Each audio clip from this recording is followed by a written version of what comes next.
नमो नारायण, राधे राधे। श्रीमद् भगवद गीता के चतुर्थ अध्याय के 38वें श्लोक में जो कर्मयोग का सिद्धांत है, भगवान अर्जुन से कहते हैं कि हे अर्जुन, न हि ज्ञानेन सदृशं पवित्रमिह विद्यते तत्स्वयं योग संसिद्ध कालेनात्मनि विन्दति।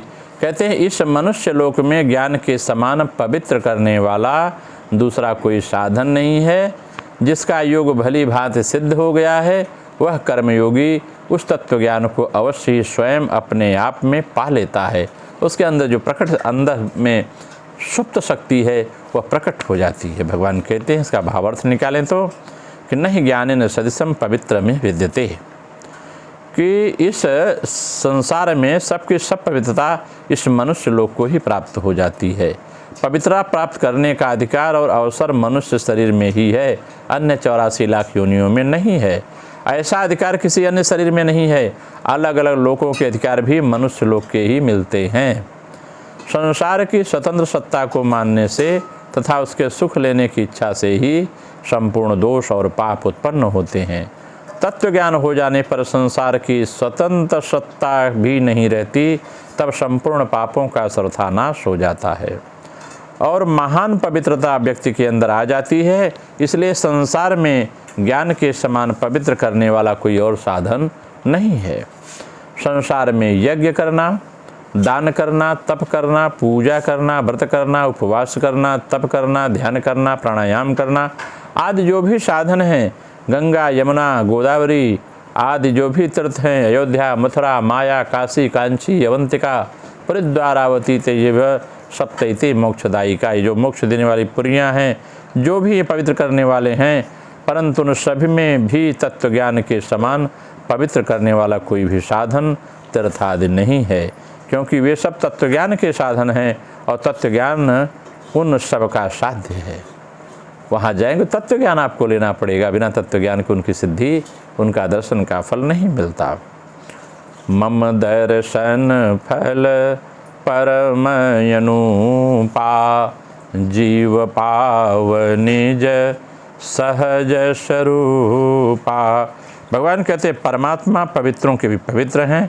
उन्हीं परम पवित्र परमात्मा का अनुभव करने वाला होने से तत्व ज्ञान भी अत्यंत पवित्र है। जिसका कर्मयोग सिद्ध हो गया है, जो कर्म इतना प्रवीण है कि सारा कर्म परमात्मा को निवेदित करते हैं, कर्मयोग का अनुष्ठान संगोपांग पूर्ण हो गया है, जिनका योगारूढ़ होना कर्मयोग की अंतिम अवस्था है। योगारूढ़ होते ही तत्वबोध हो जाता है और तत्वबोध हो जाने पर संसार से सर्वदा संबंध विच्छेद हो जाता है। कर्मयोग की बात मुख्य है।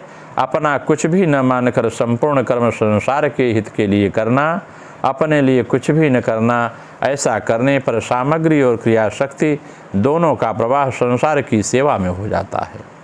संसार की सेवा में प्रवाह होने से मैं सेवक हूँ ऐसा भाव भी नहीं रहता, अर्थात सेवक भी नहीं रहता, केवल सेवा रह जाती है। इस प्रकार जब सेवक सेवा बनकर सेव्य में लीन हो जाता है, तब प्रकृति के शरीर तथा संसार से सर्वथा वियोग यानी संबंध विच्छेद हो जाता है।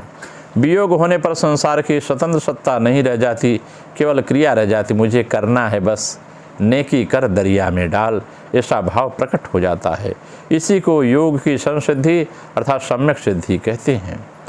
कर्म फल की आसक्ति से ही योग का अनुभव नहीं होता। वास्तव में हम कर्म के फल की अपेक्षा करते हैं, इसलिए योग का अनुभव नहीं होता, जबकि कर्म में योग छिपा रहता है। वास्तव में कर्मों और पदार्थों के से संबंध विच्छेद स्वतः सिद्ध है, कारण कि कर्म और पदार्थ तो अनित्य हैं, आदि अंत वाले हैं और अपना स्वरूप नित्य है। इसलिए स्वरूप को कर्मों के द्वारा कुछ नहीं पाना है। यह कर्म विज्ञान है। कर्म विज्ञान का अनुभव होने पर कर्मफल से भी संबंध विच्छेद हो जाता है, अर्थात कर्मजन सुख केवल आसक्ति देते हैं। कर्मजन सुख लेने की आसक्ति हमेशा के लिए व्यक्ति की मिट जाती है, जिससे मिटते ही परमात्मा के साथ अपने स्वाभाविक नित्य संबंध का अनुभव हो जाता है, जो योग विज्ञान है। योग विज्ञान का अनुभव होना ही योग की संसिद्धि है। तत् स्वयं कालीनात्मनि विन्दति, जिस तत्व ज्ञान से संपूर्ण कार्य भस्म हो जाते हैं, संपूर्ण कर्म भस्म हो जाते हैं, जिसके समान पवित्र करने वाला संसार में कोई दूसरा साधन नहीं है उसी तत्वज्ञान को कर्मयोगी योग संसिद्ध होने पर दूसरे किसी साधन के बिना स्वयं अपने आप में ही तत्काल प्राप्त कर लेता है।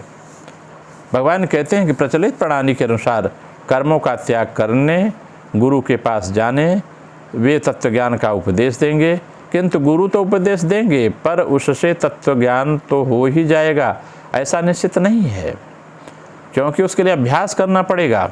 फिर भी भगवान यहाँ बताते हैं कर्मयोग की प्रणाली से कर्म करने वाले मनुष्य को योग संसिद्धि मिल जाने पर तत्वज्ञान हो ही जाता है। परिस्थितियाँ, कार्य की सिद्धियाँ, कार्य की स्थितियाँ आपको तत्वज्ञान का अनुभव करा देती हैं। कर्मयोग से अवश्य ही तत्वज्ञान अथवा परमात्म का अनुभव हो जाता है। तत्वज्ञान प्राप्त करने के लिए कर्मयोगी को किसी गुरु की, ग्रंथ की या दूसरे किसी साधन की अपेक्षा नहीं है। कर्मयोग की विधि से कर्तव्य कर्म करते हुए ही उसे अपने आप तत्वज्ञान प्राप्त हो जाएगा। आत्मन विन्दति, तत्वज्ञान को प्राप्त करने के लिए कर्मयोगी को किसी दूसरे जगह जाने की जरूरत नहीं है। कर्मयोग सिद्ध होने पर उसे अपने आप में ही स्वतः सिद्ध तत्वज्ञान का अनुभव होता है, क्योंकि परमात्मा सब जगह परिपूर्ण होने से अपने में भी हैं। हरि व्यापक सर्वत्र समाना, प्रेम ते प्रकट हो ही मैं जाना। जहाँ साधक मैं हूँ रूप से अपने आप को मानता है, वहीं परमात्मा विराजमान है। परंतु परमात्मा से विमुख होकर संसार से अपना संबंध मान लेने के कारण अपने आप में स्थित परमात्मा का अनुभव नहीं होता। कर्मयोग का ठीक ठीक अनुष्ठान करने से जब संसार से श्रद्धा संबंध विच्छेद हो जाता है, अर्थात संसार से तादात्म्य में ममता और कामना मिट जाती है, तब उसे अपने आप में ही तत्व का सुखपूर्वक अनुभव हो जाता है। निर्द्वंदो ही महाबाहो सुखबंधात प्रमुच्यते। भगवान कहते हैं श्रवण मनन आदि साधन तत्व प्राप्त करने में असंभावना, विपरीत भावना आदि ज्ञान की बाधाओं को दूर करने वाले परंपरागत साधन माने जाते हैं, पर वास्तविक बोध अपने आप से ही होता है, कारण कि मन बुद्धि आदि सब जड़ हैं। जड़ के द्वारा उस चिन्मय तत्व को कैसे माना जा सकता है, कैसे जाना जा सकता है जो जड़ से श्रद्धा अतीत है। वास्तव में तत्व का अनुभव जड़ से संबंध विच्छेद से होता है, जड़ के द्वारा नहीं। जैसे आँखों से संसार को तो देखा जा सकता है, पर आँखों से आँखों को नहीं देखा जा सकता, परंतु यह कहा जा सकता है कि जिससे देखते हैं वही आँख है।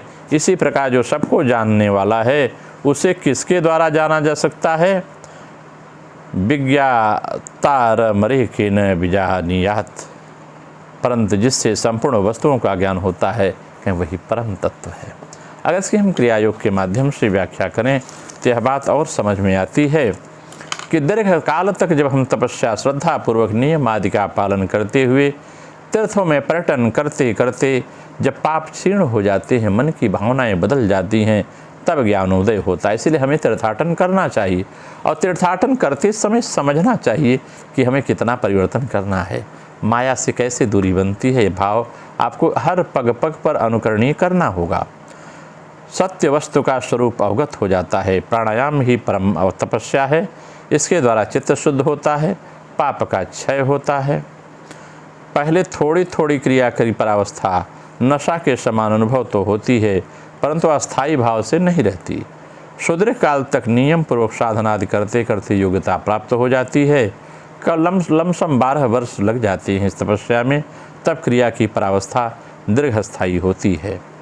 क्रिया की परावस्था के समान पवित्र अवस्था और कुछ नहीं हो सकती।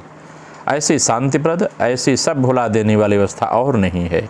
क्रिया की परावस्था या ज्ञान की प्राप्ति करने के लिए योगाभ्यास करना होगा।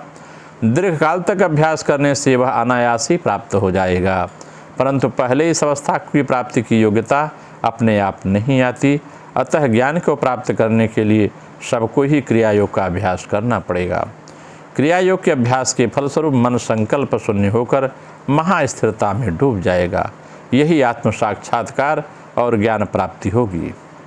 उस परावर से दृष्ट होने पर साधक के समस्त कर्मों का पाप क्षय हो जाता है।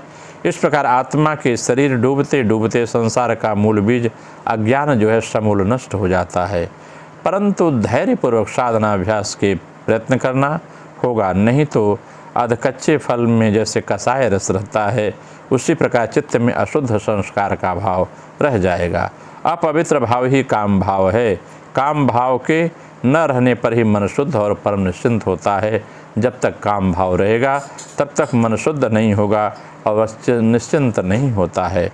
यह निश्चिंत भाव ही ज्ञान आनंदमय अवस्था है। नमो नारायण।